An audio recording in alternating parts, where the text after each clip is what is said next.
दोस्तों, तारीख थी 14 अगस्त 1947। आज से तकरीबन 76 साल पहले चारों तरफ गहमा-गहमी का माहौल था। एक तरफ लोगों के अंदर आज़ादी को लेकर उत्साह बढ़ता जा रहा था, मगर दूसरी तरफ अखंड भारत दो हिस्सों में बंटने की तैयारी पर था। समय रात के करीब 9 बज रहे थे। बिजली की ज़बरदस्त गड़गड़ाहट के साथ दिल्ली की सड़कों पर ज़बरदस्त बारिश हो रही थी। अलग-अलग जगह से लोग आकर रायसेन हिल्स पर लोग इकट्ठा हो रहे थे। कुछ ही देर में लाखों की तादाद में लोग इकट्ठा हो चुके थे। रात के करीब 10 बजे जवाहरलाल नेहरू, सरदार वल्लभ भाई पटेल और राजेंद्र प्रसाद और तथा माउंटबेटन वायसराय ऑफिस पहुंचे। कुछ समय बाकी था भारत को आज़ाद होने का। कुछ लोगों के चेहरे पर मायूसी थी तो कुछ लोगों में उत्साह। और यहाँ पर जवाहरलाल नेहरू अपनी स्पीच शुरू करते हैं। उनके भाषण की शुरुआत इन 2 लाइनों से होती है: at the stroke of the midnight hour when the world sleep India will be awake to life and freedom. कुछ ही देर बाद वह घड़ी आ गई थी जब भारत ने आज़ादी की सांसें ली। रात 12 बजे शंखनाद से आज़ादी का शुभारंभ हुआ था, जिसमें ज़मीन पर खड़े लोग महात्मा गांधी के नाम के नारे लगा रहे थे और जो लोग अपने घरों पर रेडियो पर सुन रहे थे उनकी भी खुशी का कोई ठिकाना नहीं था। क्यों भारत उस समय एक आज़ाद परिंदा हो गया था जिसका हमने करीब 200 सालों से इंतजार किया था। 14 अगस्त सन 1947 में रात में बर्फबारी बारिश के बाद सुबह मौसम बिल्कुल साफ था जब सुबह 8:30 बजे पंडित जवाहरलाल नेहरू और उनकी कैबिनेट ने शपथ ली, और जिसके बाद ब्रिटिश का झंडा हटाकर आज़ाद हिंद का झंडा लहराया गया, जिसे देश देख सभी की छाती चौड़ी हो गई थी, क्योंकि हमें वो झंडा दिखने लगा था जिसे हम बरसों से देखना चाहते थे। जब राजधानी दिल्ली में आज़ादी का जश्न मनाया जा रहा था, उस वक्त महात्मा गांधी दिल्ली से हजारों किलोमीटर दूर पश्चिम बंगाल के नोवाखली में थे और राज्य में शांति कायम करने का प्रयास कर रहे थे। जानकार बताते हैं कि पंडित नेहरू का ऐतिहासिक भाषण पूरे देश ने सुना था, मगर महात्मा गांधी जी नहीं सुन पाए थे। 14 अगस्त 1947 की ऐसी रात जब लोग सोए तो गुलाम देश में, लेकिन अगली सुबह उनकी आज़ादी की सुबह थी। जितनी खुशी हमें आज़ाद होने में थी, उतना ही दुख हमें अखंड भारत के टूट जाने का था। क्योंकि दोस्तों, भारत ने अपना 3,46,700 किलोमीटर का हिस्सा पाकिस्तान के रूप में खो दिया। करोड़ों की संख्या में लोग भारत से अलग हो गए थे।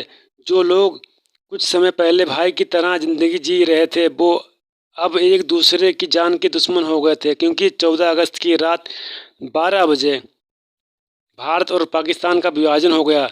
भारत 2 हिस्सों में बंट गया, जिसमें एक हिस्सा पाकिस्तान और दूसरा हिस्सा हिंदुस्तान के नाम हो गया था, जिस वजह से कई सारे दंगे हुए। जो लोग खुद को पाकिस्तान में सुरक्षित समझते थे वो पाकिस्तान चले गए, और जो भारत में सुरक्षित महसूस कर रहे थे वो भारत में आ गए। कहा जाता है कि करोड़ों लोग पलायन को मजबूर हो गए थे। इन दंगों में हजारों लोग मौत के घाट उतार दिए गए थे। ये उस समय संभवतः दुनिया का सबसे बड़ा विस्थापन था, और ये सारा खेल अंग्रेजी हुकूमत का ही था, जिसने डिवाइड एंड रूल का खेल पहले ही खेल रखा था, जहाँ पर उन्होंने हिंदुस्तान के अंदर हिंदू और मुसलमान के बीच भर दिए थे। वरना आज़ादी के पहले हम सभी भाइयों की तरह ही जी रहे थे। वो तो अंग्रेज ही थे जिसने हमें हमारी जात का व्यक्तित्व हमें याद दिलाया, जिसके बाद हम आपस में ही लड़ने लगे। और दोस्तों, हिंदुस्तान और पाकिस्तान के विभाजन की सबसे बड़ी वजह यह भी थी कि मोहम्मद अली जिन्ना देश के पहले प्रधानमंत्री बनना चाहते थे, लेकिन पंडित जवाहरलाल नेहरू को प्रधानमंत्री बनाने का वादा पहले ही महात्मा गांधी कर चुके थे, जिस वजह से मोहम्मद अली जिन्ना ने अपना अलग देश मांगा, और इसी वजह से सारा फसाद शुरू हुआ, जो 15 अगस्त सन 1947 में ख़त्म हुआ। दोस्तों, हम आपको बता दें कि भारत को आज़ाद कराने की बात बहुत पहले ही चल रही थी, और इसी वजह से ब्रिटिश ने लॉर्ड माउंटबेटन को भारत का आखिरी वायसराय बनाया था, ताकि इसके बाद भारत को आज़ाद देश घोषित कर दिया जाए।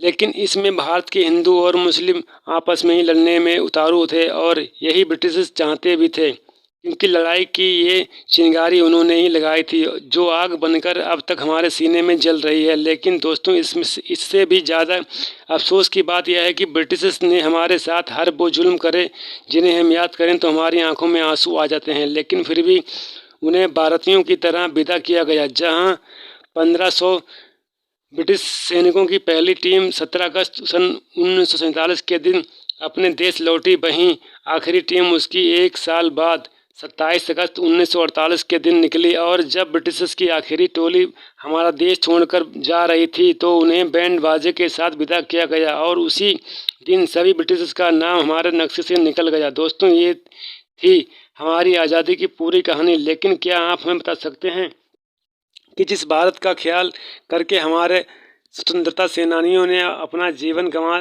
दिया और कई लोग हमारे देश की सेवा के लिए आखिरी सांस तक लड़ते रहे, क्यों वो देश हम बना पाए? क्या हम वो देश बना पाए या नहीं? अपना जवाब